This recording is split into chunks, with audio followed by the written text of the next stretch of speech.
JT wants out. He wants out of Indy, and I think it's going to happen. At least the wheels are in motion, and it appears that as of this moment, we don't really have confirmation. There isn't a lot of pushback yet, at least publicly, by Indy. We're going to talk about whether JT does, in fact, in our opinion, get traded before week one. Where could he land? What teams might be shopping for an RB right now? And how much value could he lose or probably more likely gain getting himself out of a vulturing type touchdown situation in Indy? The Fantasy Football Show Emergency. Jonathan Taylor, JT, live stream begins now. Live from the FantasyFootballShow.com studios. It's the Fantasy Football Show. Live! Monday through Friday, 8 p.m. Eastern. Smitty is also live whenever news breaks. From the FantasyFootballShow.com news desk, here is your breaking news. JT has officially requested a trade. This is kind of crazy news. I'll read what this report is saying right here. Israel met with Jonathan Taylor. Owner Jim Israel met with Jonathan Taylor on Saturday after Colts owner had choice words regarding league-wide running back Zoom on a league-wide running back Zoom held earlier in the week. Apparently, the two sides could not come to terms on any of the differences that they have between each other, and behind closed doors, Taylor promptly, the word has been used, requested a trade away from the franchise. Taylor appeared in just 11 games in 2022, but led the league in rushing in 2021 by a wide margin, racking up 1,800 yards on his way to the rushing title. This is a player that I've been very, very hesitant to draft in 2023, and I made it abundantly clear last night. I made it abundantly clear the night before. I've made it abundantly clear pretty much all month long that when I'm asked about him, I don't necessarily say I think he's a bust. But as I've said over and over the last couple nights, this is a running back that's in a vulture situation in terms of touchdowns. This is a running back that has not bounced back yet to form in 2021. He was amazing, but he was also regarded as probably the, weakest running back one to ever in the past 10 years produce, running back one numbers. The running back one. He was the lightweight type of running back one. It wasn't like a monstrous season. And for that reason, a lot of people were kind of skeptical walking into 2023. But JT got injured. JT couldn't stay on the field. We can't necessarily judge JT on injury alone and say, okay, he can't bounce back. We don't really know. He's definitely talented. He runs awfully hard. This isn't a thing where he just produced the numbers. He looked the part in 2021. He was an absolute monster. But walking into 2023 with the injury concern, not being fully, bounced back on any level, and then you throw in the fact that this offense is going to change and mold and sculpt around the quarterback, who's a vulturing, rushing, monster under center. There's a lot of moving parts here, a lot of red flags. Not one just injury, not one just vulturing, not one just potentially changing offense and where does he fit in. All three of them mixed together. Now we have an opportunity, depending on where he goes, and we're going to talk about that, for JT to reclaim some of that value and upside. Maybe eliminate one, if not two red flags. Maybe it is only injury risk that makes us say, hey, I'm going to pump the brakes on JT. Or if it's just one red flag, you know me, I always tell you, multiple red flags, you run. Multiple red flags, identifiable, very, very easy to tell, easy to see coming red flags, you run. You don't want to mess around with a player, especially a running back, that has multiple red flags, big red flags and concerns. He might eliminate the offense just not fitting to his style of play on top of the vulturing in one trade. And then you have just okay, is he healthy? Can he stay healthy? We'll find out. It'll be something that we delve into, but we really got to get into whether this guy can be an absolute monster elsewhere. What is going to happen if he gets traded? Where's he going to go? We have no clue. We have no clue. We could kick around a bunch of ideas, but we have no clue where he's going to land. Let's get some of the opinions and takes. Okay, so AR-15, what's this say? AR-15 season.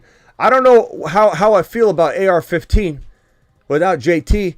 I feel a lot less confident about AR-15 without JT. I do. I think JT was a vital part of AR-15's his development. I don't know that I love him as much his rookie year without him being in this situation. Okay. What round are y'all drafting Ridley in? We're going to get to that in a minute, pal. We're talking about JT right here. Let's see where you guys think JT's going to go. Throw out some ideas. I saw somebody say Miami. I saw somebody say Buffalo. I saw somebody say 49ers. Get out of here, Niner Rick. You always say everybody's going to a location that your location. Your 49ers aren't consuming another running back, my guy. Let's hit the phone lines as well. This right here was a report by Ian Rappaport, and he's just confirming that Jonathan Taylor has formally requested a trade after meeting with owner Jim Irsay. So we will find out what is going on from the Colts side of this probably pretty soon, and then we'll know it's real. Maybe they aren't going to partake, and they say, look, you requested a trade, but we're not going to give you one. We're not going to give you one. Or they say, okay, this is probably what happens. Go ahead and see what you can do. We grant your request. Go see who is going to trade for you, young man. And then maybe it takes one dancing partner, just one dancing partner to make something like this happen, right? You just need one. So maybe someone like, Chicago would be a great fit. Nasty 23, that would be a great fit. Chicago. I don't know that I love Miami as much as everybody else. I do like Miami's offense, but they have a crowded backfield, and I don't know that I like that. Let me see. What are some of the other ideas? Cincinnati, no, probably not. KC, no, they love Pacheco, bro. They love Pacheco.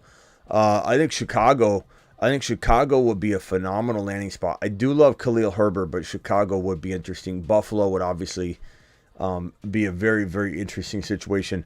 And the Patriots, that would suck. That would suck for Ramondre. That would suck for JT. But that's certainly a situation where, Bill Belichick would do something like that. He really would. So phone lines are open. Dial in if you want to discuss this. But what crazy news to be dropped on our doorstep. I don't know if we're going live to do live drafting tonight because this video is going to kind of dip into my evening, so I'm going to have to circle back and do some other things after this. So I don't know that we'll be live drafting tonight. Maybe I'll drop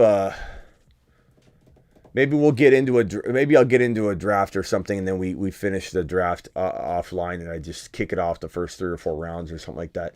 The Washington Commanders, they're a possibility, but I don't think they're going to make a trade. I don't think they're going to make a trade for JT.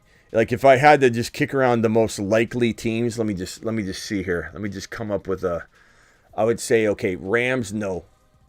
Cardinals, no. Seahawks, no. Niners, no. There's the West. The West is out of the picture. We got Falcons, no. Saints, no. Panthers, probably not, but they're in a building for the future mode, and if they see JT as a building piece, I suppose they could, but I don't think it's going to happen. Bucks, no. Vikings, it's possible, but I don't know about that. I think they're going to ride the Madison train, and a lot of these teams are going to follow suit and not want to pay or not only give up draft capital, but also pay JT's salary, like on top of the draft capital. It's sad that a running back isn't looked at as a bargain here. If I was an owner, I'd be saying, oh my God, the running back market's so weak, I'll trade for running backs all day long. Maybe a team similar to the Niners trading a third and it was a second and a third rounder, I believe, for Christian McCaffrey. That was crazy, and I think a team like Buffalo, Philadelphia, any of those teams would be crazy not to entertain this at the low cost in terms of draft capital mixed with the actual very, very low salary. Bears, I like the Bears the most so far. Lions, hell no. Packers, no way they're doing that. They got 2 great running backs. Giants, no way.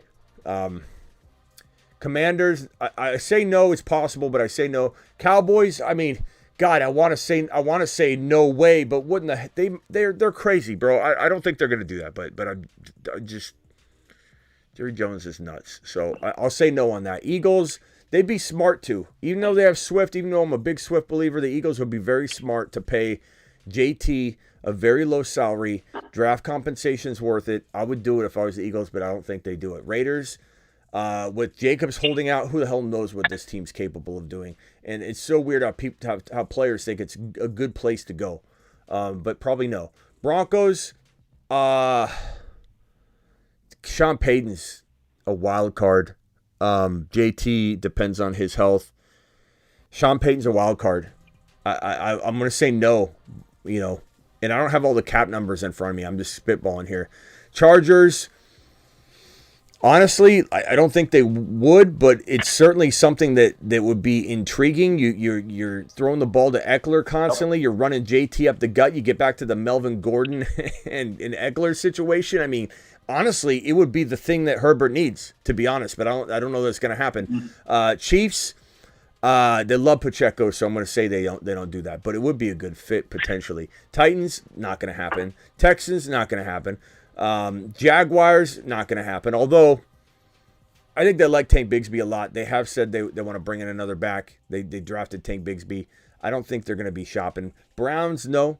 Ravens are very interesting with J.K. Dobbins being problematic and having a complicated situation with him. I could see it. I'd say so far the front runners, in my opinion, are the Ravens, the Bears, and probably the Ravens, the Bears, and that's it so far. Ravens, Bears, Steelers, no way. Bengals, they probably won't, given the Mixon situation, restructuring. They're trying to save money. They got to pay Burrow. They got to pay Higgins. They're probably not doing that. So it's something to get exciting about, but the Bengals aren't doing it. Patriots, Bills a wild card. I don't think it's a great fit at all. It's a disaster, but Bills a wild card. Dolphins, okay, so Dolphins, Ravens, and Bears so far. Dolphins, Ravens, Bears. Jets, no way. Okay, I know people are going to start spreading that rumor. Oh, they must be worried about Brees. Bills. Bills would be a phenomenal landing spot. Bills, Dolphins, Ravens, Bears. Those are my top 4 landing spots. I'm going to put them on screen here. I got Ron Navy on the phone. Ron Navy, where are the best spots and where do you want him? Those could be different answers. Well, you said San Diego. I like going back to San Diego because they need the same thing, but will they do it? It's the question. I hate the Bills. The Bills suck for running backs. They don't use the running back right. I hate the Bills as far as that's concerned. So Bills would be just like it would be a bad landing spot for them. Patriots would be a bad landing spot. Miami's overcrowded, but I do like Buffalo. So my top 2. And I like Khalil Herbert, so I don't want him going to the Bears. I don't think the Bears would. So I would say San Diego or Baltimore would be the best spots. What team am I missing? I had 4 of them: Bears, Dolphins, Bills, and then Chargers. I want to add because, like I said, and you said, they're a good spot. They're just kind of crafty. So of the ones I said prior to that, Bears, Dolphins, Bills, and who was it? Baltimore, yeah. So I don't think any other team makes sense. Ziggy off. I don't think any other team wouldn't do any good. Tampa's he wouldn't thrive in Tampa. Not saying Tampa wouldn't go after him, but he wouldn't thrive there. Yeah, these are the teams that make sense. I don't think another team makes any sense. Bears, Dolphins, Bills, Chargers, Ravens. He'd be great in Arizona. But Arizona's rebuilding, so he doesn't got a chance to go anywhere. Well, he doesn't have a chance to go anywhere with the Colts anyway. Okay, so let me get over to Scuba. Scuba, where would you like to see him play football? in 2023. And then I'm going to ask all of you, what's the likelihood that the Colts oblige and they go ahead and green light him to go out and seek a trade? And then what's the likelihood on top of that a team is going to he's going to find a market? Because we're seeing a lot of owners lock arms on this running back situation. I don't know that a lot of teams. I mean, look at Dalvin Cook just begging for a job. He's literally begging the Jets to sign him, and everyone's buying into it right now. I'm not saying he won't sign with the Jets, but everybody is just sitting there going, oh, you hear Dalvin's going to the Jets? I can't tell you how many times people are just saying, hey, Smitty, now that Dalvin's likely going to the Jets, as if the Jets are talking like that. It's Dalvin. Dalvin saying odds are pretty good, I'm going to go to the Jets. We haven't heard anything from New York on that. So the market's very dry for Dalvin. Jacobs, nobody wanted to trade for him. Barkley couldn't get a deal. Jacobs couldn't get a long-term deal. I don't know that JT, coming off an injury, and he has had one great year, I don't know that he's going to garner more than one or two interested parties. But that's all it takes is one team to dance. And if let's say the Chargers are smart, I don't know that they are, to be honest. Like Ron and I think that good drafting of Quentin Johnson getting a wide receiver, I was very happy with that. But I still feel like they're missing something. If they were smart, they would trade for JT.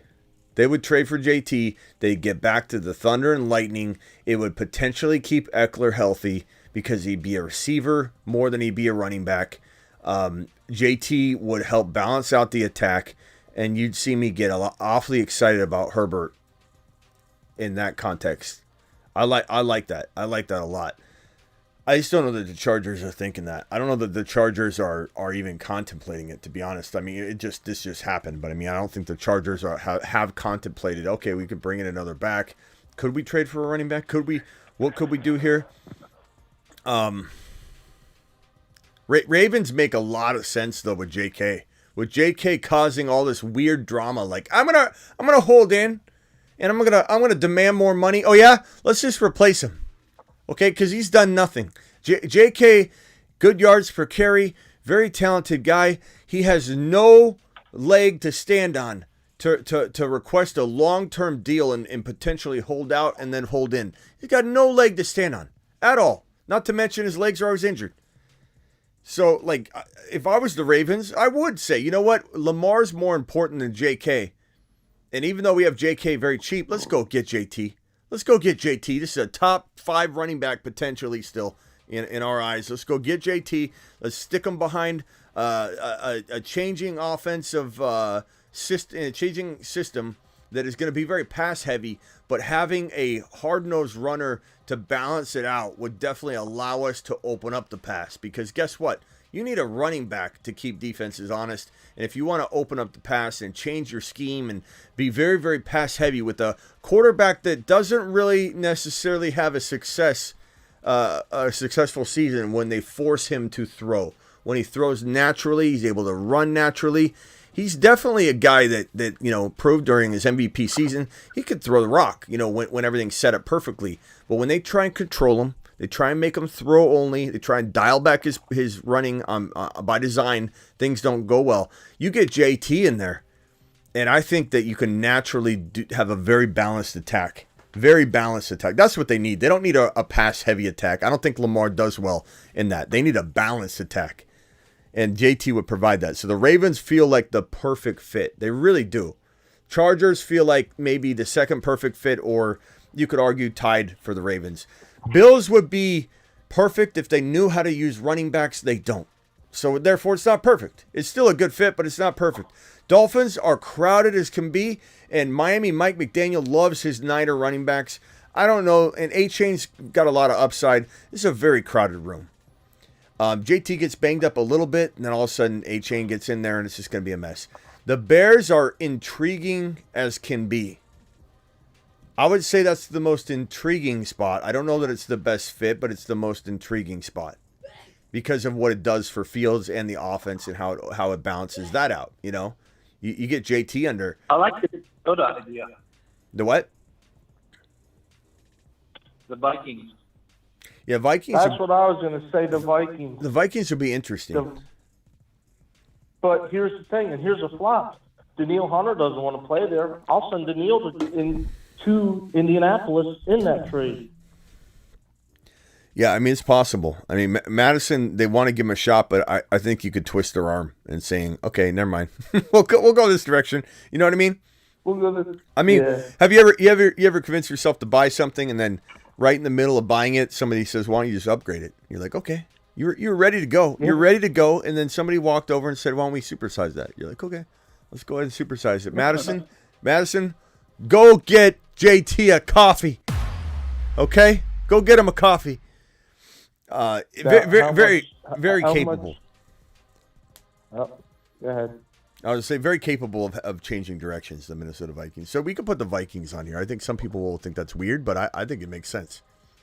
I think it totally makes sense. Say, if it does happen, which hopefully it does, how much more valuable does that make JJ or JT himself? I don't know that it makes JJ, like, I don't know that I can say it makes him more valuable or less valuable. Like, I'd have to think on that, because one could say that he hogs up, like they're going to run a little more, but they throw so much now. That's why I don't think they do it. Okay. I don't know. I don't honestly. I mean, it would make things better. You think it make things better for him, but it could do the opposite. It just depends on how much they want to use him. You know, so the Vikings would be they'd be interesting. At least it wouldn't be a disaster. Can we say one thing here though? And I think I can speak for everybody on the phone line. I feel pretty confident about this. What I'm about to say. If he goes to any one of these locations, his value goes up. Yep. Ron, do you think that's true? Because AR-15 is going to vulture. I mean, so will Lamar. Fields could too. I mean, obviously, but I think those offenses are just better. You know what I mean? So even though they're vulturing situations, they're better offenses. And I know people think the Bears aren't, but they will be. So you put JT in a Bears offense, they're living in the red zone. There's a lot of opportunities to score. Even if Fields scores 8-9 touchdowns on the ground, JT can punch in 7, 8, 9, catch 2 or 3. He could be at 10, 11, 12 touchdowns in a Bears uniform. Ravens will live in the red zone if they get JT. Lamar can run for 8 touchdowns, 7 touchdowns, 9 touchdowns, whatever. JT will still get 7, 8, 9, 10 rushing touchdowns.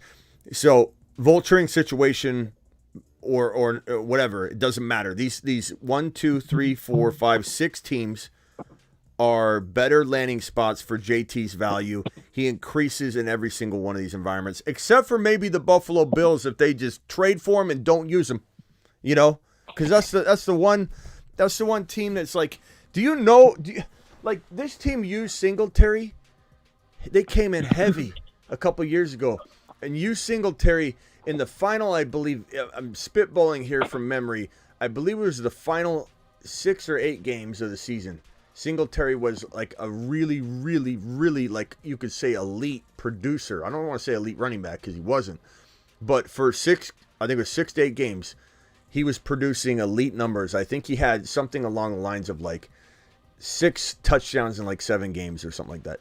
And they were balanced. They went into the playoffs. You remember that shootout where the Buffalo Bills barely lost in that shootout? What was it, against KC? Was that against KC? It was a total shootout, and then they barely lost. But you didn't even think they lost the game because it was going back and forth, and whoever was going to run out of time. They walked out of that season with a very balanced attack, and I thought from that moment forward they learned that if we take balance into the situation, we're going to come out on top and we're going to be unguardable. But what do? They revert back to barely running the football, not running the football well, not leaning on a running back, not being a good rushing team, not being a scary rushing team, not being balanced whatsoever. And now that makes Josh Allen vulnerable. That's why Josh Allen, out of Mahomes, Burrow, Hurts, and Josh Allen, the big 4 quarterbacks, you could throw Fields in there if you want to. That's why Josh Allen is the most vulnerable. He's still capable of being the number one fantasy football quarterback during any given season. I mean that with authority. But he could also be number 5. And he's the most vulnerable to bounce around because he's in an offense that's it's not balanced. He's susceptible to a bad season like 1 out of every 4 years. Not bad, but you know what I mean, like a big drop, a big like confusion type of situation where you're walking in the next year going, is he number 1 or 2 or 3? Like, I don't know. Let me get to these super chats real quick, guys. And then, phone lines are open. Let's go to Scuba real quick after I get to these super chats. Dan Grim Reacher, thank you for the dollar holler. $5 holler from Living Legend. You're the man. You're the GOAT, pal. Aloha in the building. Appreciate you. Where have you been, pal? When is the Moon Men draft? In August, probably mid-August. I'll get details on that very, very soon. What if the 49ers make McCaffrey a full-time wide receiver and trade for JT? I think 0 chance of that happening, bro. That's not going to happen. Smitty, can Indy and the Raiders trade running backs? No, because why would the? Well, I mean, honestly, I don't think a team would trade for a franchise tagged running back where they couldn't then extend him. I just don't think that would happen in any scenario. And I think they can't. I think they could technically, they can rescind the franchise tag and send Jacobs into free agency if they wanted. But they're not trading. I mean, it's an interesting question, but Russian Collusion says, Smitty, that was Russian's question. I'm sorry. Russian, appreciate you.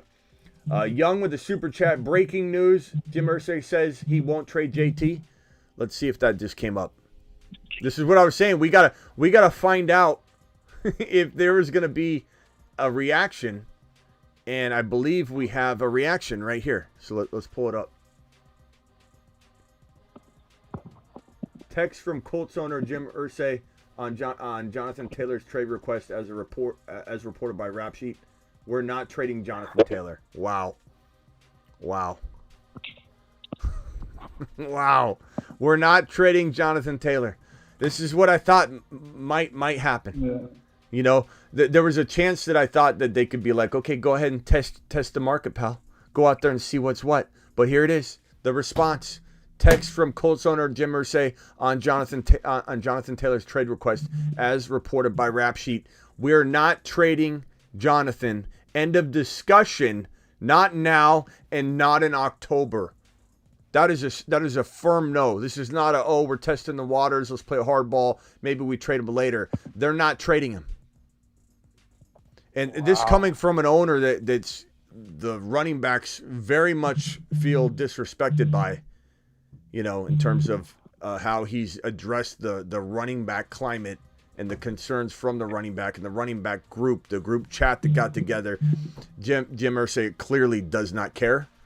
And the owners are probably locked arms in some ways on this. I can imagine. Everybody always talks about how the owners are corrupt and they lock arms on Lamar's situation. They lock arms on this. I honestly believe there is a lot of that going on. But I mean, whose phone's going nuts? Whose phone? Mute real quick if you could. Your phone is literally just vibrating up a storm. Whoever that is. I mean, Ron, he's not getting traded. I mean, this is fun right here, what we just did. Bears, Dolphins, Bills, Chargers, Ravens, Vikings. But that was for nothing. We just wasted a bunch of time. You'll never get that time back ever again, guys. This is a nothing burger. A non-discussion. He's not getting traded. This is firm, Ron. I don't think he's messing around. Well, here's the thing. Is players have the advantage in other ways.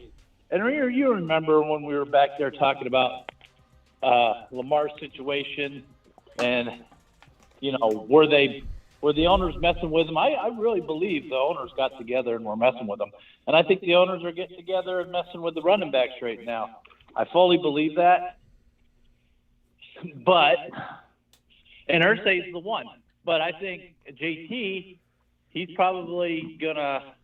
There's ways for him to push the issue. I mean, we've seen it done in the past. Irsay, with his comments he made, he's another one of those white owners, and I wouldn't be surprised if something comes up where somebody accuses them of being racist or whatever. But JT has the power actually to give the Colts a really bad profile, and I don't know if he will, but a lot of players will do that, and simply because Irsay, I don't know. Irsay's past is yeah. I don't know. Doesn't he kind of? I'm all over. Doesn't he kind of have the feel of Irsay, like? Isn't it kind of the feel of like Washington? Like like it's kind of like it's not. He feels like Snyder, a watered down version of Snyder in a way. Like I don't know. I think I don't think that Miami's owner. I don't think this is changing though. I think circling back to that, aside from Irsay, like because we could talk about that all day, but I think back to JT's fantasy value. This to me is cement. This to me is not changing. This to me is not wavering. I mean, he's as clear as he can be here, right or wrong. He's clear, and he says regarding the JT trade request, we are not trading Jonathan. End of discussion. Not now and not in October. You can't get more crystal clear than that. And therefore, what happens next? What's JT do now? Does he just let the dust settle like Barkley did, get upset, remove the Colts from his Instagram, and then march back onto the field a couple days from now? Does he hold in and just kind of pout for a while? I don't know. And I don't mean that in a disrespectful way, but what's he going to do? He's under contract. But what's he gonna do? You know what I mean? Like it'd be different if you're looking for an extension, but like what can he do? He can't do anything. If he's not gonna trade him, is he gonna? What? I think he's gonna Re-aggravation of the ankle and sit out. You mean? Yeah, didn't he already have that? I mean, wasn't that reported on like last week or something that he had some ankle issues going on again? Yeah, there's talk about it being a hold-in move, though. That's the thing is most people are saying he's not injured. Yeah. That's exactly what I'm talking about. Okay, well, you're not going to trade me, but I got all these issues. I can't be on the field. Sorry. But I do. That's why he's doing what Jacobs is probably going to do, but he's going to do it playing through a season and then saying, "Oh, I'm hurt. Okay, we're tagging you," and he's going to be like, I did everything I could to get out of here, and they took me. What's interesting is that a lot of these, I bet you anything, the league gets together and they figure out a way to penalize players for holding in. I bet you anything. We can't change anything. They can't change anything. The collective bargaining agreement, we can't change anything. But all of a sudden, we're going to get together and make sure that if you're holding in, you don't have an actual medical sign-off on your reason for holding out. You can't hold in, pal. You better get on the field or you're going to get fined. I bet you anything the NFL is looking into that. All right, here's JT's contract, gentlemen. Unrestricted free agent next year. So as you said, rock out. Franchise tag. You know what? I don't think he gets tagged. Like, let's say he holds in and has an awful year. I don't think they tag him because he wouldn't be somebody that they're like, we need him. They'll be like, this guy was a drag all year. We're going to go ahead and let him hit the market. The problem is JT's in a catch-22. If he holds in, if he drops a deuce on the field all year long and does nothing, he's not getting a deal. No one's coming after JT after two very bad seasons. So he's in a dilemma. He just like Barkley. I said Barkley would play 2023. Barkley would let the dust settle, and then he'd come right back onto the field and say, you know what? I'm a businessman. And I'm making a business decision to go bank on myself. And to bank on myself, I got to ball out. And to ball out, I got to show up. And to show up, I'm going to reduce the risk of injury and have continuity and mesh with my team in the offense. And I think JT, he's in a dilemma because if he holds in or pulls any sort of like, weird strategy and deploys some kind of hold-in strategy and doesn't deliver, no one's going to pay him. He's not going to get the contract he thinks he's going to get because then he's going to be a disappointment for 2 years. It doesn't matter, Smitty. Yeah, it is a catch-22, but I think it's different. It's a catch-22 in the way that that, these owners are all getting together and they're going to do what's best for their owners. I agree. And the catch too, Barkley balled out last year. He did everything he needed to do to show, hey, I deserve this money, and he still didn't get it. So what's that tell JT? I can go on the field and I can ball out, and I'm still not going to get it. And I got this asshole of an owner up here basically telling me that he's trying to handcuff me. He's trying to put the shackles on me, and so what's that give him? Nothing.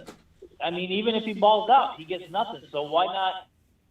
Serve your body? Why not? Yeah, but if I hear what you're saying. I hear what you're saying, and I'm not saying that you're not right in some respect. I'm just saying for him, like, what is the best course of action to get the biggest amount of money, to have the best opportunity to get good money, and maybe some change gets invoked or something. So let me plan ahead. Let me go ahead and put my best foot forward to put myself in at least the best positioning. Because if he does hold in and disappoints, he's not in the best positioning. Whether it doesn't work out or not, there's just no hope for him to get a big deal. He's a young guy. He turns 25 in January. So, he still has a good 2 years left before he's in some sort of like 1 year left territory. I think that maybe he has a mediocre year. There's a chance he finds a starting job, but the money won't be there. The money won't be there off 2 years of nothing. Too, right? I'm in the same age. Yeah, but I think 2 years of nothing is what I'm saying, that JT doesn't end up getting what Saquon got, because Saquon he had a good year. He looked great last year. So if JT comes off of this year not looking good because he holds in and he just he's mediocre, then he's gonna have 2 years in a row where he's done nothing. And so he's going to walk into the offseason without seeing any of these big offers, hitting his plate. But, I don't know. This sucks because, look, I jumped on this show hoping that we would hear Jim Irsay say, yeah, we'll go ahead and grant his trade request. We don't think it's going to go anywhere, and that's our plan. But no, he ends up just crapping on it immediately. And so, I kind of was hoping this live stream was going to be about these 6 teams over here. Thank you, Young, for your super chat. I appreciate you very much, my guy, for your double super chat and letting us know that news had just dropped, by the way, on Twitter. So thank you, Young. Appreciate you, Young. Young to the moon. And then this one right here, Giants, Barkley, straight up. That's not going to happen, pal. That's not going to happen. First of all, yeah, Barkley's already inked. There's no reason to do that. You never know, but there's no reason for that to happen. But let's go over to Scuba. Scuba, have you talked yet? No, I haven't been able. I didn't even talk yet. Okay, go ahead, Scuba. I'm sorry. No, it's all right. I was just gonna say before you said the stuff about Jim Irsay that the Ravens would have made the perfect sense, and I was also gonna say I think the Rams. I don't really know what they're doing. They might have made the most sense, and I don't know if you actually saw. It's actually kind of funny during like this whole thing is that Sean McVay just announced that I guess Sony Michel announced that he's going to retire. I mean, it's kind of funny when you think about it because they went to him to offer him to sign him over there for like some depth, and then he just came out and said that he wants to retire. So I thought that like for Jonathan Taylor that with the Rams that would have been a good offense for him because I mean like Sean McVay's coming back. He turned down Amazon so he could come back, and we haven't even heard about them like making any moves. It seems like they're in like fire sale mode or something. So I thought that maybe they try to put all the chips on the table and go after like Jonathan Taylor to complement like Cooper Kupp or something. But I'll be honest with you. I'll be honest with you. It wouldn't shock me if maybe that was the move McVay wanted to make to shake things up and get because he is definitely like in a position where what's gonna change. How is he gonna get back to where he was? He's got still a lot of weapons on the team, but they have gone downhill and it's an uphill battle back. So it wouldn't shock me if he was looking for some crazy move, but I don't think Sony Michel has anything to do with it. To be quite frank, I almost forgot he was in the league. I don't know. I don't know. This sucks though, because this is going nowhere now. We're here live talking about how the possibilities are endless. Maybe we just got to wait for the owner to respond. And here he goes. Irsay tells us not trading him now, not end of discussion, not trading him now or not trading him in October. Not trading him, period. No matter what, he's not trading him is what this essentially says. Now, could he change his mind? Certainly could, but I highly doubt it because that's a very firm stance. Let's go over to Yusuf. Okay, go ahead, Ron, and then Yusuf. Oh, the other thing is all it takes is a little toxicity into that locker room, and you got a brand new rookie quarterback in there, and you start talking about causes. You start talking about how they're not being treated fairly. You start just infecting that locker room, and you're going to get backing from those players. And what's that going to do to Irsay? You're going to have another crappy team on the field because they ain't going to give a crap to play for you. Yeah, I will say though, if I'm Irsay, like I'm not saying the way he is and who he is, but if let me rephrase that. Okay, I don't want to be Irsay. If I was the owner, if he gave the team to me tomorrow, let me put it that way, and then JT walked into my office and I said, "Sit down, my guy, my running back one," and then JT said, "Hey, I want to trade."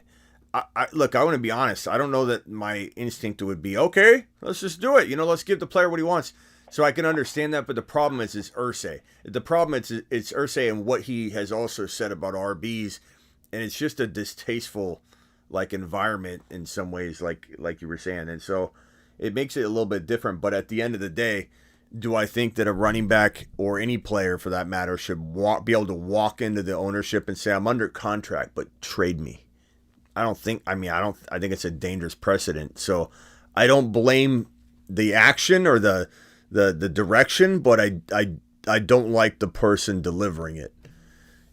So I like the way, and I've said this, the owners are handling it. Because let's say all the players saying we want trades, and then yada yada, like JT. I just showed a contract. You're under contract with me, buddy. You can't request anything.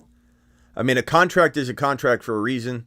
I know that when you're in a franchise tag situation, there's a lot of mixed feelings and all that. I know when you're in a contract year, usually a lot of players like Deebo Samuel, for example, he was walking into his final year last year, and he technically was under contract, but he wanted a new deal, so he kind of held out, so to speak. And you could have made an argument that he doesn't really have a say. He's under contract for one more year. Now, the way that kind of gets policed itself is that if the player's really good, the team wants to approach the contract before the final year, because if they ball out, then they're going to cost even more.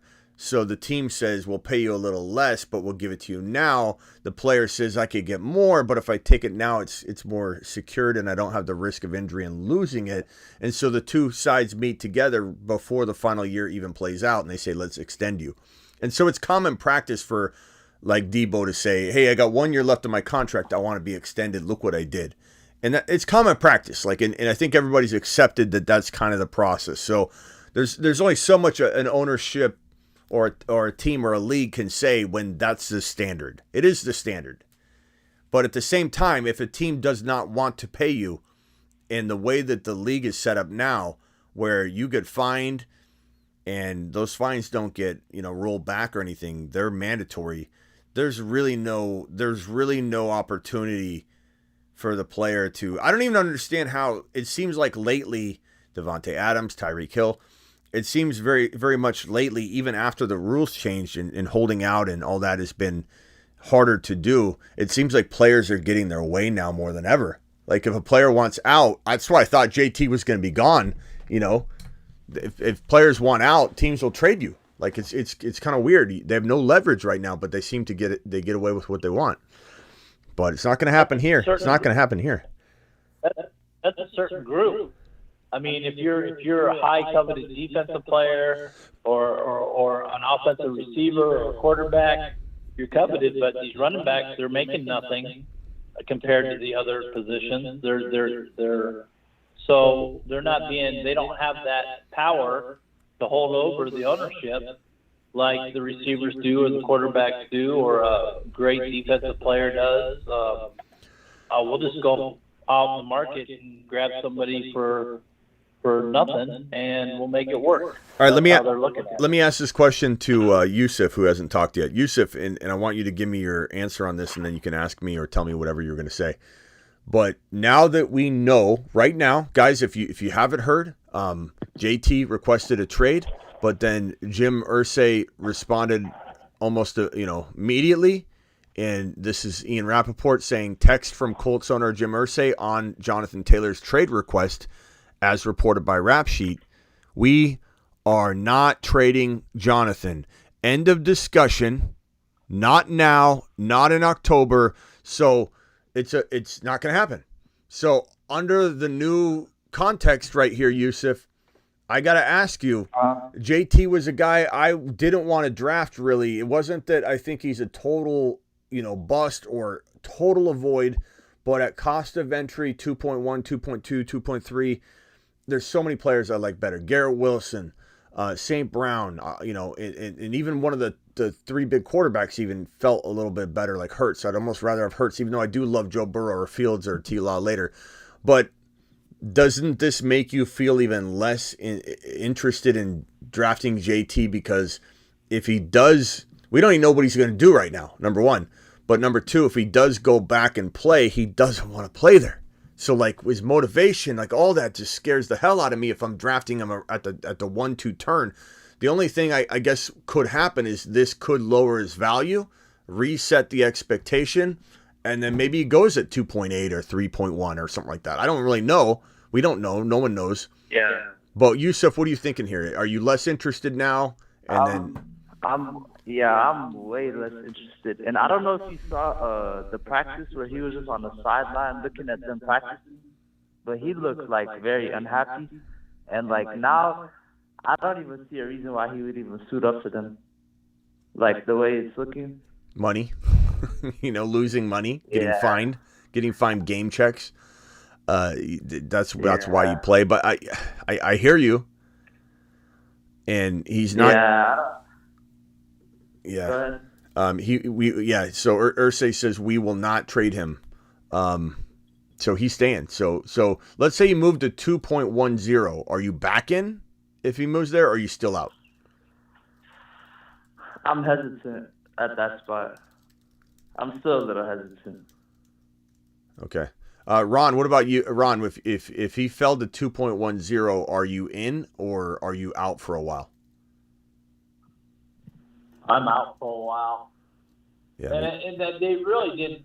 They really didn't. And it's other reasons. I mean, they didn't really do anything to improve their offensive line too much. That was the problem last year. That's one of the reasons why he got injured. And, I'm just not touching them no. Okay, Wooddale Super Chat, thank you very much. JT thought he had balls of King Henry's. I don't know. I don't blame. I know you're just joking there, but I don't blame JT for wanting to request a trade. I mean, his owner's disrespecting the position. He's feeling disrespected. They drafted a vulturing touchdown quarterback. He hasn't felt success there. Like, I don't blame him for requesting a trade. I think that's within reason. I mean, I think anybody should be able to request a trade, but will he hold out? Or will he continue to hold in, and will he create a problem? Is he going to try and create a big enough problem to where he's there, he's getting his game check, but he creates such a void or problem, or like Ron said, a toxicity that he makes the Colts trade him? I don't know how Jim Irsay goes from we're not trading Jonathan, not now, not in October, end of discussion. I don't know how you go from that, though. Week one is almost around the corner now. Like, we have very little time for him to change from this to, like, if this was January or February, I'd have a little bit more optimism that maybe smoke season is going to come into gear, kick into gear, and then we come out of it in April, May, and things are a lot different. You know what I mean? But we're talking about August 1 is what, Tuesday? That's when the show turns to 8 p.m. instead of 7 p.m. Eastern here on the channel permanently. I think, yeah, August 1 is Tuesday. I mean, we're so close to the year. We're in August on Tuesday. I think I'm the only one, and I don't know if I heard, but that's buying a lot of JT. I ain't saying no, I'm buying him, JT. But it's only because I'm high on him. Yeah. You know, it's like you said, you have to set the expectation. Like Barkley, he took a little bit of incentives. He's a dum-dum because he didn't make the franchise tag where you can't tag him again. But I expect him to ball out and then say, all right, now I'm walking it. Yeah, but what they don't have a 50-year option. But the crazy part is that the whole thing about franchise tagging a player twice in a row is that they make it very expensive. It's like 120% the previous tag or higher, depending on different numbers. But of the running back franchise tag, that is still not a lot of money. So if Barkley balls out, they'll try and sign him to a long-term deal. I very firmly believe that, but it's going to be, again, what market value are they talking? And so could they franchise tag him again? They could. It would be very uncomfortable, for him, but they could. And then the number would be higher than the average, money. Let's say next year it's 10 point whatever. Let's call it 10.1 again. It'll be higher, but 120% of that, that's not gonna change anything. They'll be like, hey, let's do it. It's still kicker franchise tag money. The only position lower franchise tag money is the kicker, which is crazy. The running back's disrespected, but we'll see. We'll see what happens. As of right now, my advice to everybody is stay away from JT. Let the dust settle. We'll see where he goes on underdog and then go from there. I don't think it's wise to draft him until, you really see his ADP adjust enough to where then it settles in. Like right now, if you go into an underdog draft, my guess is that he probably is going 4 or 5 spots lower than normal, which is still too high for me. But as the ADP updates, and let's say that locks into place, and then the suggested rank shows him drop, then he could potentially get drafted, later. But I think people see him floating at the top still, and it forces that Bob to be like, well, JT's the top guy, and then he doesn't get taken, right? And then it's 2.2. JT's still the top guy at 2.3, and then he's up at 2.5, and he's like, well, JT's still there. And it's this pressure that gets put on a Bob or a petrified Peter that they just see JT still sitting there. It's kind of like Kadarius Toney after the news that he was having surgery. He was still floating really high, and he didn't like slip too long initially in the first couple drafts because that I was in anyway, because people still felt pressured to take him because he was sitting at the top of the pre-rank list. So once the ADP updates and he gets settled in, let's say mid-second round, then let's start seeing where you can get away with getting him. Like you get the 2-3 turn, maybe JT's decent there, but I don't know. I still think even if he fell to 3.1 off of the ambiguity, off of the lack of desire and drive right now that he probably is dealing with, I don't know. I feel like there's guys at 3.1 I just like a lot better. Am I guys? Am I crazy? I'm not saying I'm making abundantly clear. Please understand what I'm saying. Please, guys. I would draft this guy later. I promise you. I'm not taking him where JT's going yet, unless JT falls. But am I crazy for liking Jahmyr Gibbs more than JT? I mean, I quietly would rather have him. No, everyone has their preference. I would do my best to maneuver that. I'm making that abundantly clear. But Gibbs, to me, is going to outscore JT. Especially with all this ambiguity. Like I'm not going near him. Why not go get a wide receiver? Why not draft Chris Olave over JT and draft Jahmyr Gibbs in round 3? That's what I'm really essentially saying. You know, Jahmyr Gibbs is better than JT. I like that take. That's a good take. it's going to be better. He's going to outscore him. Mhm. Max says it's crazy. Thomas, appreciate your super chat earlier. Yeah, I did talk to Ron Navy. Ron Navy watched the show last night, but Thomas, I appreciate your super chat. Yeah, Max says it's crazy. I mean, you got a phone line full of people that don't think it's crazy. They actually agree. So, you know, Well, it's okay. It's It's I okay. agree with you, Max.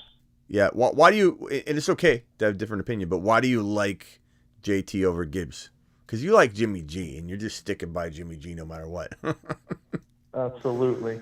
I like JT over Gibbs because me personally, now I don't know how it would work with you, but if I'm pissed off, I'm here to show you off. At the same point in time, I'm here to show you Maybe. why you should pay me. Yeah. You know, so he's on a prove it type of attitude. He's on a don't speak to me, I'm just going to show you on Sunday type of attitude. Yeah. Wooddale, appreciate your second super chat. He says, F them running backs. Jim Irsay. Oh, boys. I don't know. Who else we got on the phone line here? Hold on. Let me see if I got anybody else in here. I got, go ahead. Avi, go ahead. Yeah. About JT Gibbs, I think it's honestly pretty close. I actually do like that statement you made about JT. I don't think you can go wrong by taking JT. I just think Gibbs on the Lions, he's going to be so fresh. I mean, they took him first, high pick for a reason. I feel like Gibbs. I think JT's coming off. Is he coming off an injury last year a little? Yeah, I mean, he did, bro. You missed like the whole year practically. Yeah, it wasn't like a major injury, but it was like a. I mean, it was major to the point where like he missed the majority of the year, came back, re-injured it, and they're still concerned about it. He's not like out of the woods, but he's definitely, I think, more holding in than injured in terms of the PUP and like, but I mean, he's not. He probably isn't 100%.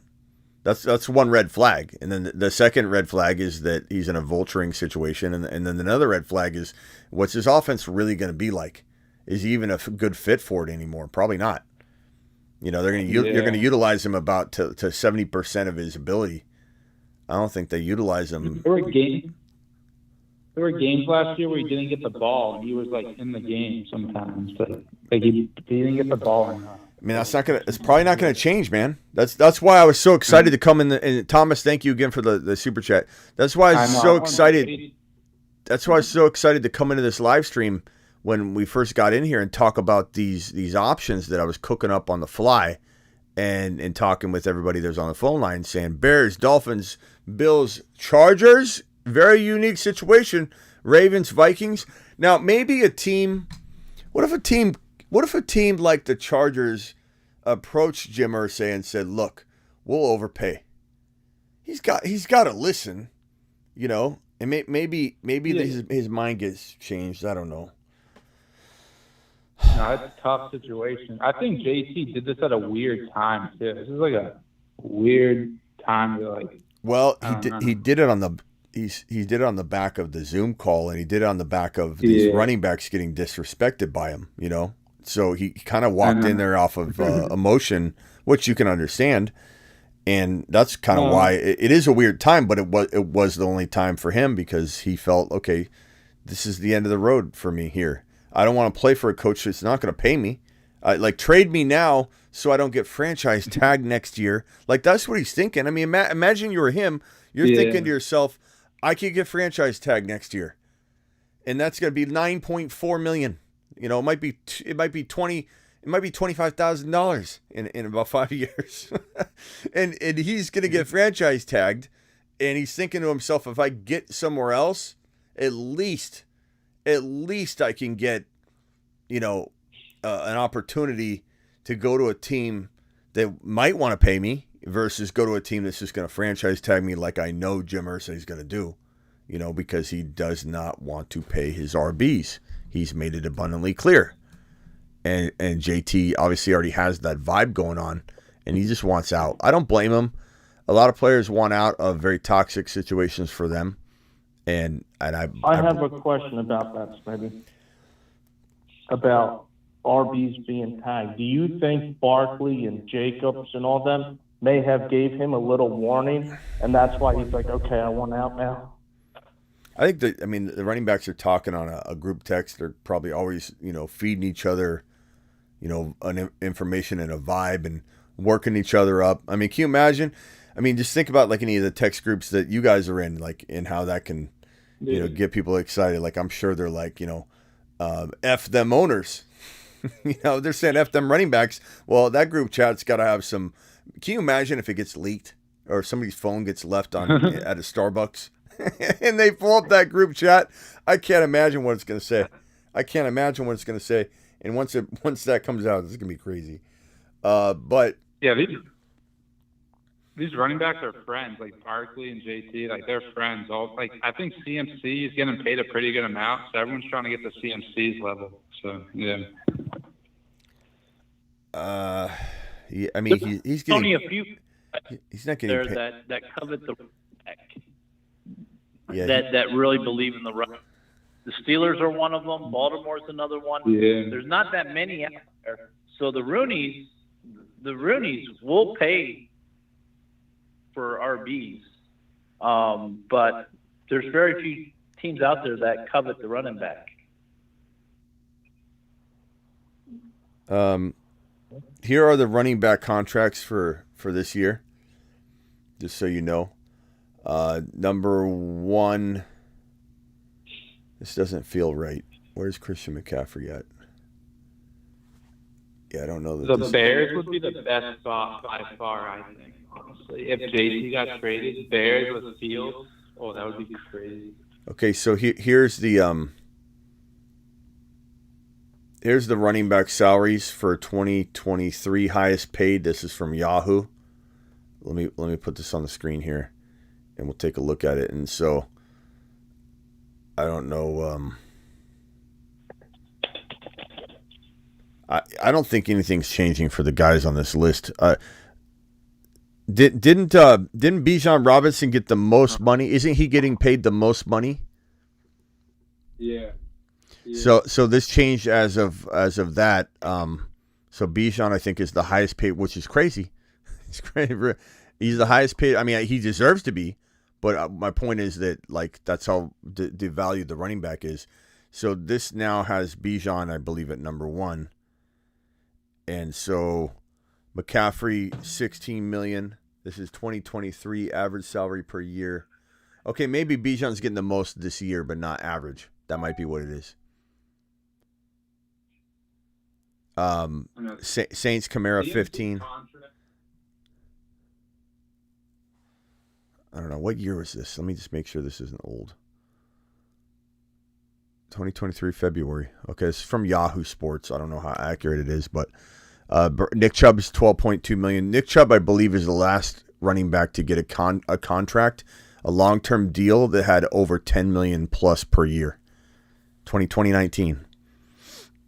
So running backs are getting paid dog water, just absolute dog water. It's not fair, honestly. They got to change it to where they get paid like fast right away. If they're rookie, they got to figure that out, honestly. Yeah, but I don't know, boys. I'm staying away from JT. Not going near him. Let the dust settle, and then we'll circle back and we'll kind of get a feel for where his ADP is going to level out at. And then we'll talk about whether we're getting back in again, because that's really the think of it like a stock market. If we hear the market is going to be crazy, what are we going to do? We're going to get together. We're going to say, okay, get out of the Apple stock right now. Let's just pull our shares out. Let's kind of watch from afar, right? And then we'll see the dust settle, and then we'll decide whether we're going to put our money back into Apple. Because we knew it was going to be a volatile day. So that's similar. It's very, very similar. So my advice is you're going to pull back. Don't draft a single share of JT right now until you find out where his ADP settles. Let's regroup, and then let's talk about, is 3.1 good? Is 3.5 good? Is he still going at 2.4? And you're like, okay, I'm definitely out because he's not even dropping. I don't even know. I don't know. I can't even predict how people will react to it, because some people might not look at this as, okay, well, I still like the situation. He's unhappy. He's unhappy. He's unmotivated. I don't know. You know, at least Barkley got what he wanted. We all believe Barkley folded to a degree, and I don't blame him for folding, but you could definitely define it like he folded. And he didn't even get a no trade clause packaged into his deal, which is, his agent should be ashamed of himself. That would have at least been something to where you go, okay, he barely took any extra money, he got like another $1 million, but he got a no franchise tag. Okay, he's doing something. Like, he at least got something tangible. But he didn't even get that. Like Barkley, but Barkley was excited. He was happy. He was smiling. And so the difference is very different. You know, there's not a comparable situation here. JT's unhappy, and he's going to remain unhappy. Barkley, whether you or I believe he folded, looks happy, is happy, and he's getting to work. So I very much love Barkley right now. I would take him at the 1-2 turn. I would take him like at 10 if I really, really had to go RB or something like that, based on like the drafters I'm drafting with and all that. But JT, I'm out. I don't think I'd even take him at 3.1. We'll have to wait and see. Hey, Smitty. Yeah. You think you could compare JT to Josh Jacobs, except JT is pretty much going to get fined if he doesn't play, and Jacobs isn't? Yeah, JT's not going to, in my opinion, sit out. Like, he's not going to just go from holding in to like dialing that back and then going and sitting out. He tried. He shot his shot. He said, "Hey, trade me." No. Okay. Damn it. All right. I'm going to be pissed off for a week, but I'll be there. You know, I'm holding in, but I'll eventually be there. He's got to accept it. You know, at some point, it's like, this is your situation. This is the world you live in. You're upset about it right now, but at some point, JT's going to have to move on. It sucks, but he has no leverage at all. You know, unless a team comes to him, Irsay, the owner, and says, "We'll give you the world. We want JT." Then movement might happen. You know what I mean? But that's the only thing that can happen. JT's not getting what he wants. Irsay's going to get what he wants, which right now is no trade. But if somebody comes to him and says, we'll overpay like crazy. We'll give you a player and, you know, a Christian McCaffrey plus draft package or trade package. Then we're talking.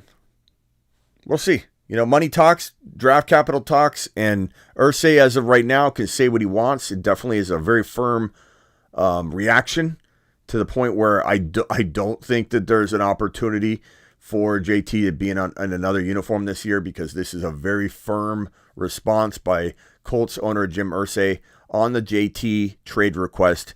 He says, quote, "We are not trading Jonathan. End of discussion. Not now, not in October." And he even uses his first name like he's scolding him. You know, did anybody notice that? "We're not trading Jonathan." Like he couldn't say, you know, Jonathan Taylor, or "We're not trading Taylor." Like it just sounds scolding. "We're not trading Jonathan." Not doing it. I don't know. All right, boys. I hate to jump on you here. We've got 305 of you in here. You know what? Let's do a quick little draft. I don't know that I'm going to continue the whole draft while we're live, but let's throw a draft up and let's get on Underdog Fantasy promo code Smitty. Let me drop the link in the live chat here. Because I'm not drafting tonight, because this live stream really kind of stepped on the time frames that I have available to maneuver tonight. So I'm dropping the code right now, Underdog Fantasy promo code Smitty. Let me pin that link in the live chat. We're getting into a draft right now, a weekly winners $15 draft, and then I'm gonna, like I said, probably not finish the whole draft while I'm live, but I will continue to draft in it. All right, that link has been pinned. Let me open up my phone here and share screen, and let's get this draft underway, shall we? Here we go. Weekly winners. Click it. Don't click the green button yet. Get inside here. This is $3.5 million to in terms of prizes, and every week is completely independent from the next. There is no end of season prize. There's no Super Bowl winner. Week 10 has nothing to do with week 9. Week 9 has nothing to do with week 17. Week 17 has nothing to do with week 1. Week 1 has nothing to do with week 2. You've got to draft a team that can try and win a single week for $20K, because every week these prizes repeat, and it's like 17 different leagues. Click the green button now and jump into this draft. 5 more spots to fill. And we're gonna see where JT goes. My thinking is that it's gonna be a little later, but I don't know that people are gonna react quick enough. You know, Ron, what's your experience been when something like this happens and you draft? Are people really quick, in your opinion, to react to it, or is it like a very slow moving situation in terms of ADP droppage? I think you're muted, Ron. Okay, I'm number 2 overall.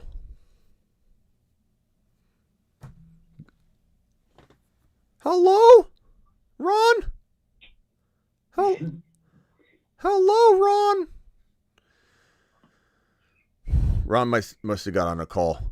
I'm gonna answer for me and just say that I think it is slow. There'll be a reaction, but I don't know that it'll be the permanent one. You know.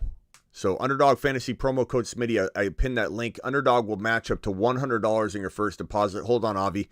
$100 in your first deposit. Use code Smitty, or just use the link that's in the live chat pinned.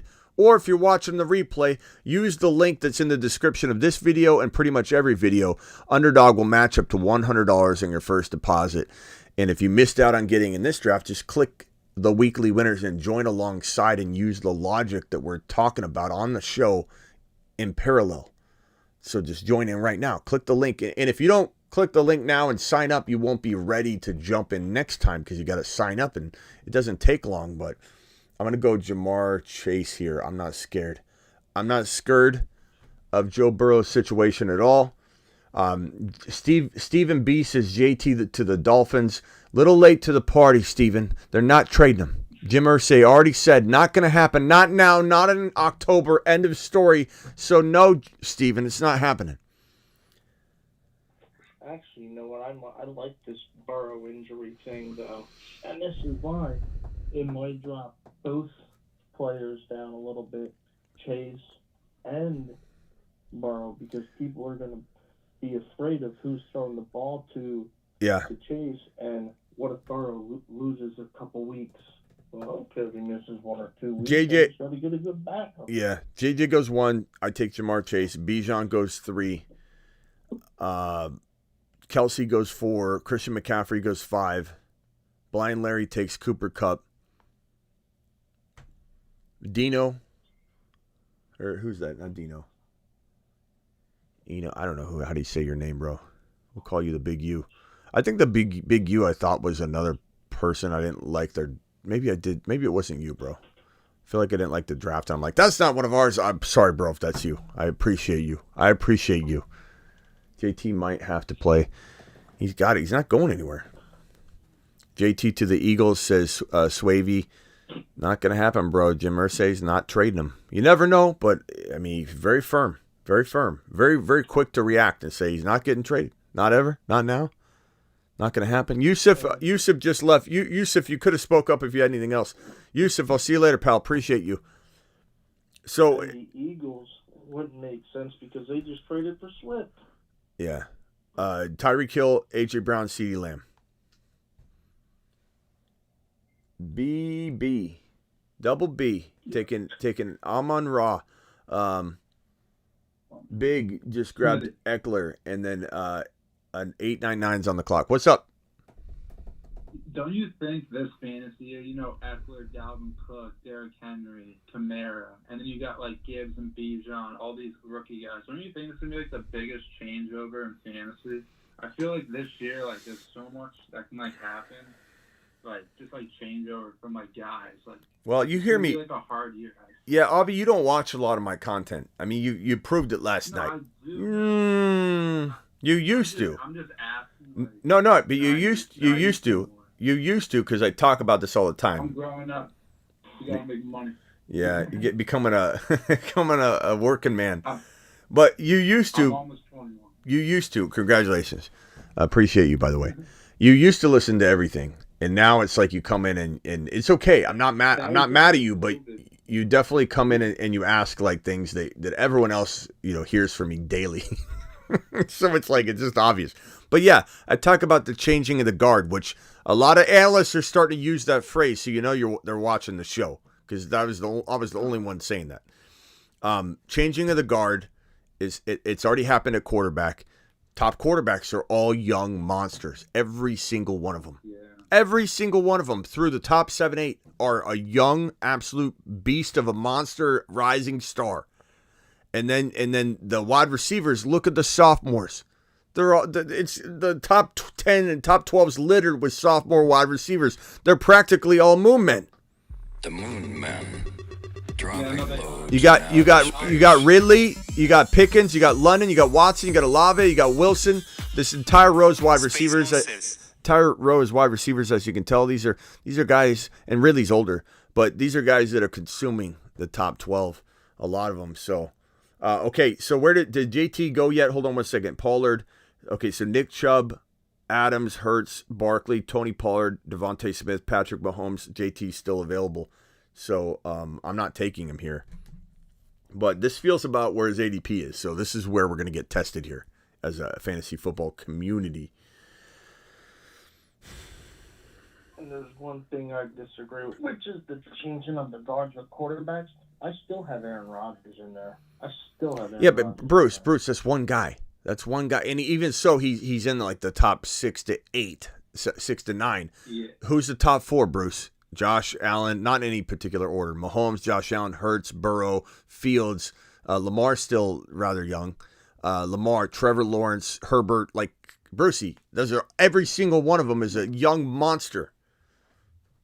I might take Rodgers over Herbert and Fields because he's been there and done that. He was the back-to-back league MVP. And you're not like crazy for that. I know some people are going to say you are.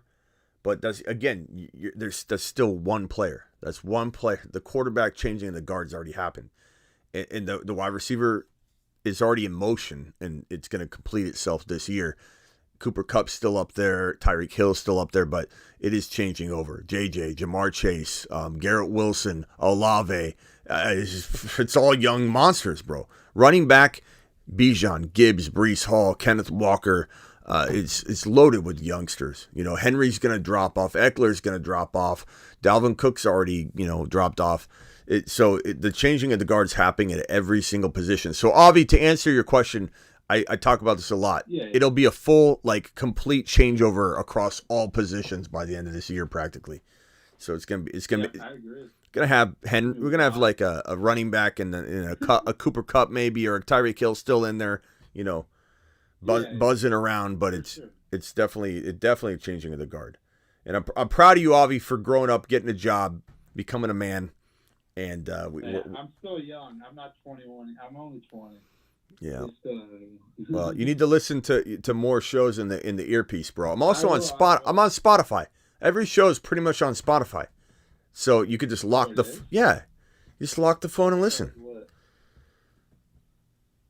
Yeah, lock the phone and listen. I mean, YouTube's hard to listen to when you're in your pocket sometimes. So you just, you get video. I'm on my shows. All my shows are on video on Spotify. Oh yeah. But if you lock it, it turns into an audio pod. And then your phone's not like active in your pocket, and you're dialing grandma.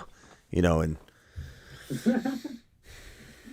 All right, I'm gonna go. I love when you say it. I'm gonna go through this 4th, 5th round turn, and then I'm gonna jump off the show and continue the draft with you guys. But I'm not gonna do it live. Let's just see how this goes. So JT went at 3.3. That is a significant drop within hours, and I think it could drop a little further. So he didn't fall to 3.1. He fell to 3.3 immediately. So how do we feel, gentlemen? I like it. I like the value. Keep falling. Well, let's go through it. Do you like Breece Hall over him? Yes. Because he went right after. Do you like Ramondre Stevenson? Yeah. I like him, just not. Well, here's the problem: the Patriots are bringing in running backs. Yeah, they are. Pace test. Freaking Bill. The thing. What if Dalvin Cook goes out? I mean, what if they trade for JT? It's a good point, bro.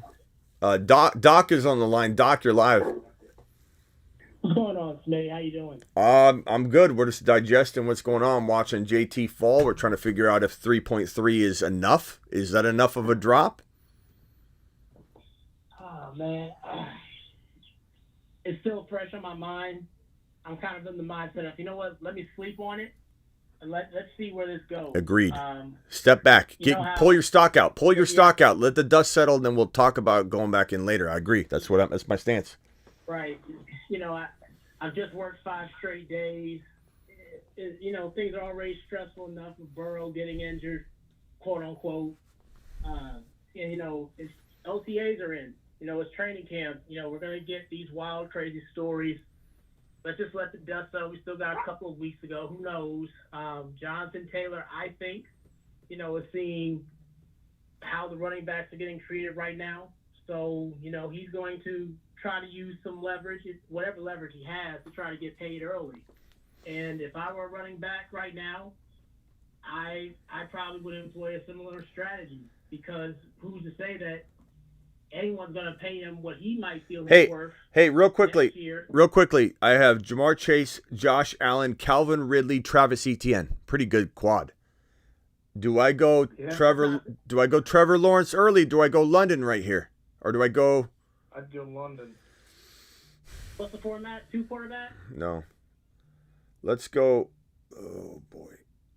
It's weeklies though. It's weeklies. I'm gonna go T-Law. I'm taking an early quarterback, but this is a sniping environment. Everyone's grabbing all the QBs. I'm gonna take T-Law because it's weeklies. I got Etienne. I got Calvin Ridley. I got Trevor Lawrence. You know, this is a pretty decent, you know, opportunity to maybe crush it in the weeklies. And all you gotta do is win 1 week. You win 1 week and you win $20K. Every week is completely independent from the next week, so the format's very interesting. So I'm going to go ahead and go T-Law to make sure I got that quarterback on lock. And with the ETN, Calvin Ridley, T-Law stack with Josh Allen in there as well, I've got that rotational going on. I'm gonna do it. I did have Josh Allen, and it was 1 QB, and I know a lot of people don't like that approach, but I really, really like it. Yeah, that's over my thoughts on Jake. You what? No, those are my thoughts on Jake. Ask the doc what? Remember you were going to ask the doc about the cat the other day. Oh, yeah. Yes, Eddie. When I logged off the show and tried to call you back, and I heard you were saying you were looking for me, but yeah. Oh no. I was just wondering what happens every minute I miss giving that insulin shot. We were just joking with you. Miss Smitty's got it on lock. But I was just laughing. We were like, "Where's the doc? I'm 5 minutes late. What happens, doc? Tell me." Is he? Yeah, we're trying to control it. I got to give him a shot at 6:30 every show on Monday through Friday, so I have a timer that goes off. Gosh, and your veterinarian talked to you about DKA already? Oh, I don't know. Miss Smitty handles all that. I'm just here to jab. We're here to talk about football and make jokes. I don't want to bore everyone. Yeah, I'm just here to jab. Yeah, I mean, you already put enough physics with the Jahmyr Gibbs video. Yeah. All right, hey guys, I'm gonna let you roll. I think somebody saying the phone line wasn't working.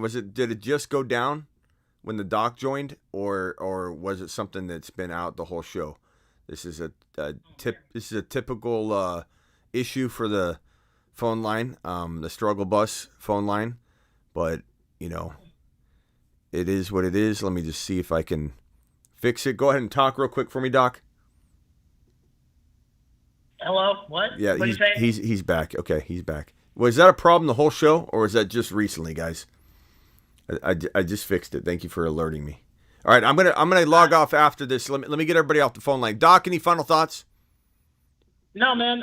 Appreciate you. Appreciate talking to you. Hope everyone's doing well. You know, hey, sleep on the JT thing. It's new, it's fresh. Yep.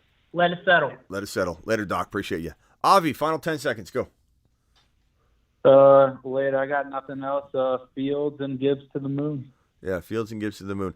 Appreciate you, Yes, Avi. sir. Now, Ron, I did this double quarterback stack. I normally don't do it on the weeklies because I feel like I'd rather just have more firepower for 1 week than to worry about the season-long accumulation of getting the quarterbacks right. But there is rhyme and reason to saying, okay, you know, ETN could blow up. Calvin Ridley could still have a really good game, and Josh Allen could explode.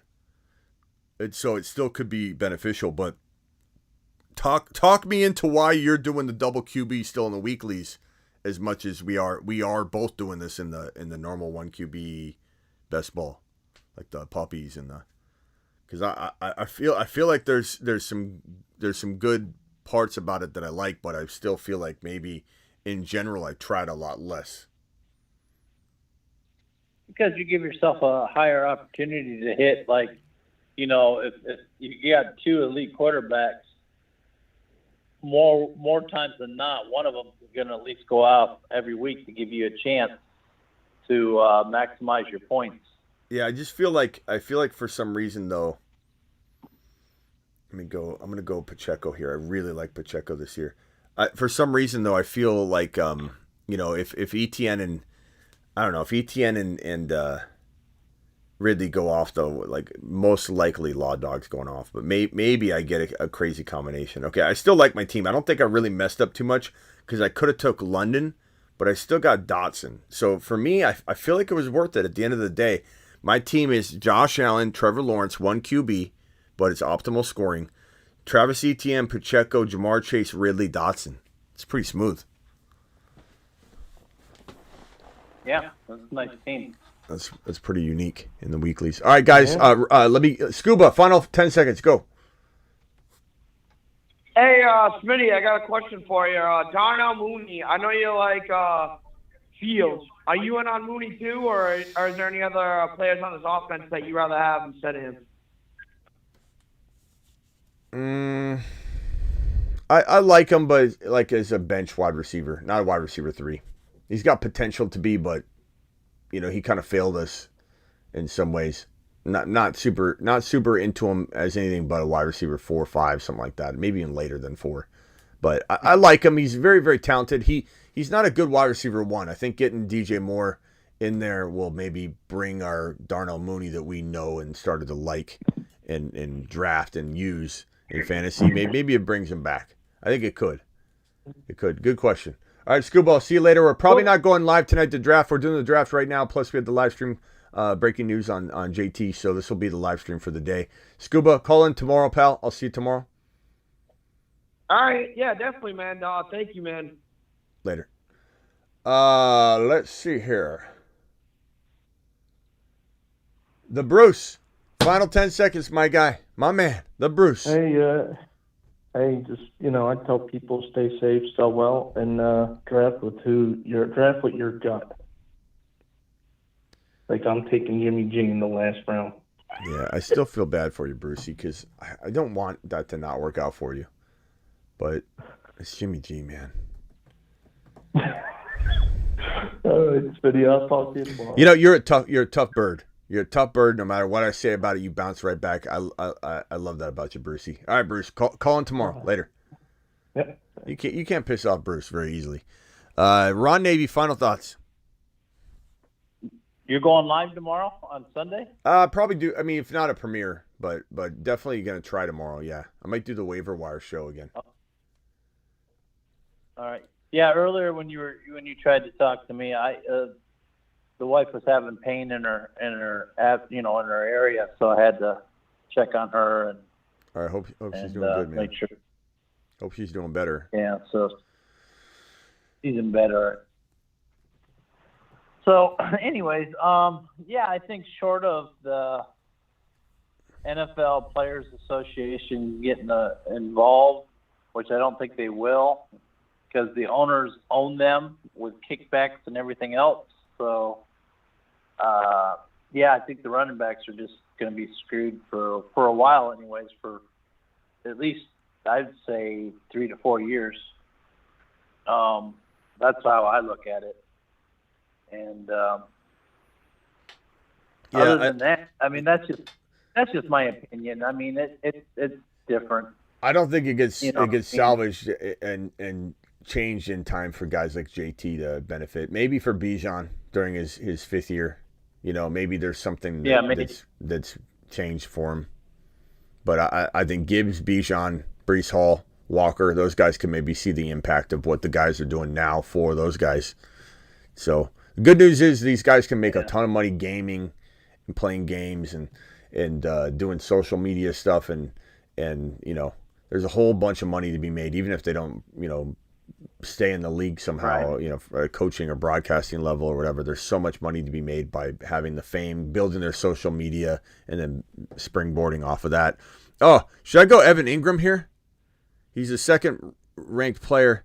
I got no tight end left or yet, and I've got Trevor Lawrence. Man, that's a good pick. I would definitely. That's a good pick right there. Okay, so my team so far, again, 1 QB. Russian Collusion wanted Trevor Lawrence. I'm sorry I grabbed him, but I love this optimal rotational quarterback situation in 1 QB. Okay, Cousins just went. Richardson just went. God, I know I'm going to piss somebody off here. God. Who's got Kenneth Walker? You don't got to worry about me.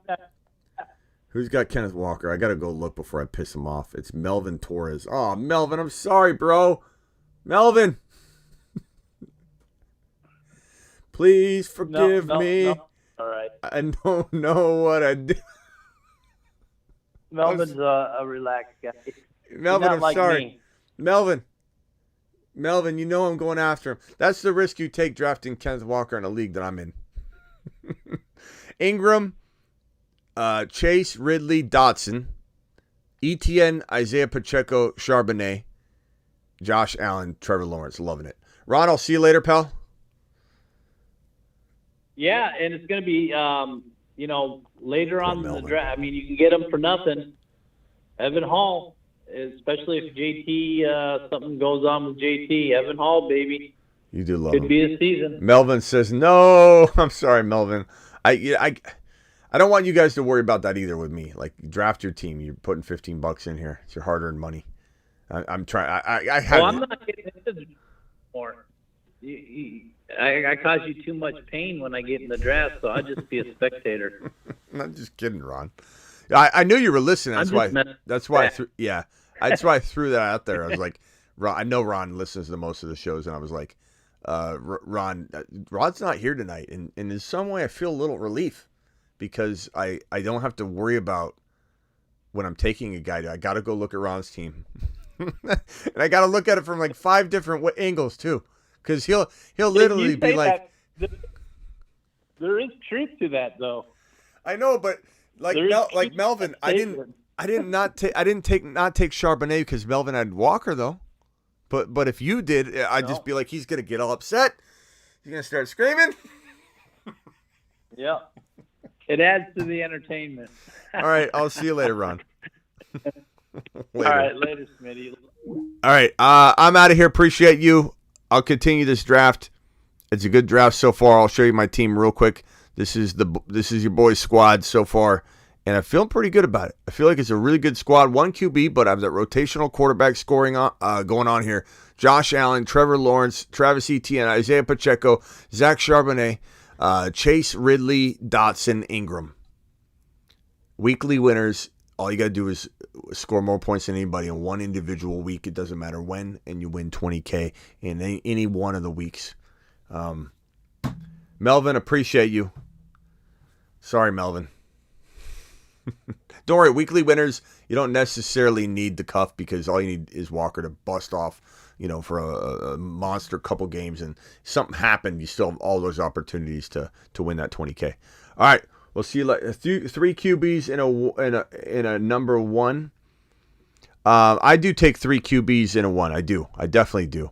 I don't have 3 QBs here. I have 2, but I will take a third one for sure. I will take a third one. See you all later. Appreciate you. And don't forget, this is the schedule for the season. Right now we're doing live drafts during the Thursday, Friday, Saturday, but I believe this is going to be the new schedule, 1 a.m. Eastern instead of midnight, because we're moving the show to 8 p.m. and we need some breathing room between the shows. So 1 a.m. Eastern, Thursday, Friday, Saturday, Sunday, Monday. That means I'm going to probably take Graveyard. I'm live Monday through Friday, so I'm not taking any days off. Let me just make that abundantly clear. I work 7 days a week. This is 7 days, Monday through Friday, then additional whenever news breaks, and then an additional Thursday, Friday, Saturday, Sunday, Monday. I kind of like the ring of that. And then Tuesday, Wednesday, I might take if I can, if news doesn't break, I might take the Tuesday, Wednesday graveyard shift off. That's it. I'll see you all later. Yusuf, no problem. Your phone died. I just want to make sure you didn't feel neglected. And I'm on the clock again. Hold on. Let's pick, and then I'm out of here. Okay, that's interesting. Let's go. Let's get Kincaided. Josh Allen, Kincaid, stacking it. I'm feeling really good about this weekly team. Josh Allen, Trevor Lawrence, Travis Etienne, Pacheco, Charbonnet, Jamar Chase, Calvin Ridley, Jahan Dotson, Evan Ingram, Dalton Kincaid, and Josh Allen, Trevor Lawrence, and Ingram, and Ridley, and Etienne. Feeling pretty stacked, my friends. And next up would probably be Zay Jones for me here. Let me just kind of take a gander down. Let's go ahead and go Zay. And I'll see you all later. Appreciate you.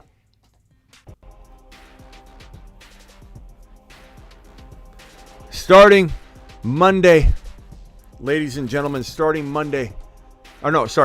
Tuesday, 8 p.m. Eastern. We may go live at 8 p.m. on Monday just to kick it off a day early. But yeah, the Fantasy Football Show live whenever news breaks. Live Monday through Friday, 8 p.m. And also live pretty much every Sunday, Monday, Tuesday, Wednesday, Thursday. No, I'm sorry. I just got that wrong. Thursday, Friday, Saturday, Sunday, Monday. Appreciate you all. Go get Olave. A top 5 wide receiver hides among the people. His cost of entry is near illegal. Few see him coming. Many stay away. His name is Chris Olave. Real quick, this is a great comment because I'm just, this is how I feel. Reebok says QB tight end double stack. And that's truly what I did here. And I feel really confident about that in best ball. Josh Allen and Kincaid and Trevor Lawrence and Ingram. And then I've got the Etienne Ridley as well. I just feel like it's a really, really good best ball team. Zay Jones.